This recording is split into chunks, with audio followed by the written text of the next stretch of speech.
सपा के राष्ट्रीय अध्यक्ष अखिलेश यादव के दुर्गंध वाले बयान पर यूपी के डिप्टी सीएम केशव प्रसाद मौर्य ने जोरदार पलटवार किया। केशव ने कहा कि किसान खासकर ग्वाल के बेटे को अगर गाय के गोबर से दुर्गंध आने लगे तो समझना चाहिए कि वो अपनी जड़ों और समाज से पूरी तरह से कट चुका है। कथा सम्राट मुंशी प्रेमचंद्र ने लिखा था, किसान के बेटे को अगर गोबर से दुर्गंध आने लगे तो अकाल तय है। सपा बहादुर अखिलेश यादव को भी गोबर से दुर्गंध आ रही है। उनकी पार्टी का समाप्तवादी में तब्दील होना तय है।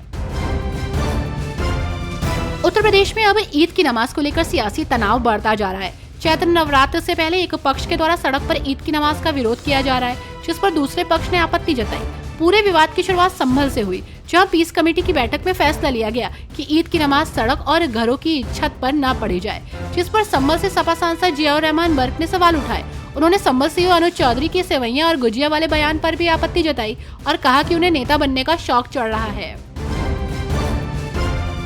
उत्तर प्रदेश के मेरठ में पुलिस प्रशासन ने ईद की नमाज को लेकर सख्त आदेश देते हुए सड़कों पर नमाज पढ़ने की इजाजत नहीं दी है, जिसे लेकर अब सियासत तेज हो गई है। इस बीच एनडीए की सहयोगी और केंद्र सरकार में मंत्री जयंत चौधरी ने मेरठ पुलिस के इस फैसले को लेकर निशाना साधा है। उन्होंने यूपी पुलिस के इस आदेश की तुलना ऑरवेलियन 1984 की पुलिसिंग से कर दी है। उन्होंने एक पोस्ट भी किया है। लखनऊ में सपाइयों ने अटल चौक पर प्रदर्शन करके सरकार के खिलाफ नारेबाजी की। सपा सांसद रामजी लाल सुमन के घर के सामने हंगामे से सपाइयों में आक्रोश दिखा। उन्होंने सरकार पर दलित अत्याचार का आरोप लगाया। आगरा में सपा सांसद रामजी लाल सुमन के घर के सामने प्रदर्शन को लेकर सपा कार्यकर्ताओं में आक्रोश दिखा। सुबह छात्र सभा के प्रदेश अध्यक्ष की अगुवाई में कार्यकर्ता एकत्रित हुए और विरोध प्रदर्शन करने लगे। संभल हिंसा मामले में समाजवादी पार्टी के सांसद जियाउर रहमान से पुलिस 8 अप्रैल को पूछताछ करेगी। सांसद पर हिंसा, सरकारी कर्मचारियों को धमकी देने, बिना नक्शा पास कराए मकान बनाने और बिजली चोरी के आरोप हैं। जियाउर रहमान ने कहा कि वे पुलिस के सवालों का जवाब देंगे और जांच में पूरा सहयोग करेंगे। राणा सांगा पर विवादित टिप्पणी कर चर्चा में आए समाजवादी पार्टी के सांसद रामजी लाल सुमन ने राज्यसभा के सभापति को चिट्ठी लिखी है। उन्होंने सुरक्षा की मांग की है। रामजी लाल ने कहा कि मैंने जो कहा था वो कड़वी सच्चाई है, ऐतिहासिक तथ्य है। उन्होंने कहा कि मैं अपने बयान पर कायम हूँ। बाबर को राणा सांगा लेकर आया था। योगी सरकार में मंत्री कपिल देव अग्रवाल ने हापुड़ के पुलिस अधीक्षक को आदेश दिया है कि नवरात्र के 9 दिन एक भी मीट की दुकान नहीं खुलनी चाहिए। मंत्री ने मंच से ही पुलिस अधीक्षक से कहा कि अगर कोई नहीं मानता है तो उसके खिलाफ सख्ती से निपटे। मंत्री कपिल देव अग्रवाल के इस बयान के बाद समाजवादी पार्टी ने तीखी प्रतिक्रिया दी है। समाजवादी पार्टी का कहना है कि ये देश संविधान से चलेगा, किसी मंत्री के फरमान से नहीं।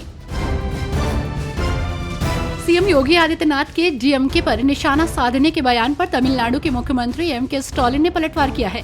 स्टालिन ने कहा कि तमिलनाडु की 2 भाषा नीति और निष्पक्ष परिसीमन पर हमारी आवाज साफ तौर पर गूंज रही है और भाजपा घबरा गई है।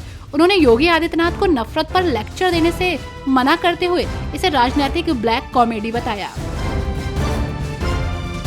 यूपी की पर ड्रॉप मोर क्रॉप योजना में इजराइल ने इंटरेस्ट दिखाया है। उत्तर प्रदेश की योगी सरकार अब हर खेत को पानी देने के लक्ष्य के साथ पर ड्रॉप मोर क्रॉप की दिशा में आगे बढ़ रही है। इसका मकसद कम पानी में ज्यादा से ज्यादा खेतों की सिंचाई करना है, जिससे किसानों को अधिक पैदावार मिले और उनकी आमदनी बढ़े। इसके लिए सरकार स्प्रिंकल और ड्रिप जैसी आधुनिक सिंचाई प्रणालियों को बढ़ावा दे रही है। साथ ही 80 से 90% तक का अनुदान भी दिया जा रहा है। सौर ऊर्जा संयंत्र स्थापित करने के लिए कंपनी से कमीशन के आरोप में अभिषेक प्रकाश को बीते दिनों निलंबित किया जा चुका है। अब डिफेंस कॉरिडोर के नाम पर किए गए भूमि घोटाले में भी अभिषेक प्रकाश के खिलाफ कार्रवाई होगी। इस मामले में आरोपी 15 अन्य अधिकारियों को भी निलंबित किया जाएगा। मुख्यमंत्री योगी आदित्यनाथ ने साफ निर्देश और आदेश जारी कर दिए हैं।